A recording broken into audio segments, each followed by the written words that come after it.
The iconic Taj Banjara Hotel in Banjara Hills made the headlines today as officials from the Greater Hyderabad Municipal Corporation or GHMC stepped in to seize the property. Why? Well, it turns out the hotel had raked up a whopping 1.43 crore rupees in unpaid property taxes over the past 2 years. Despite multiple notices from GHMC, the hotel management stayed silent until now.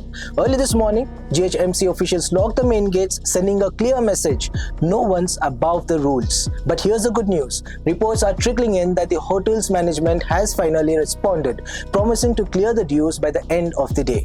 It looks like this wake-up call might just get things back on the track for one of Hyderabad's beloved landmarks. This move is part of GHMC's broader push to ensure commercial establishments pay their fair share, keeping our city thriving and funded for the future. More details are still coming in, and we will keep you posted on this story as it unfolds. For latest updates, you can keep watching Daily Salar Digital, and don't forget to share, like and subscribe.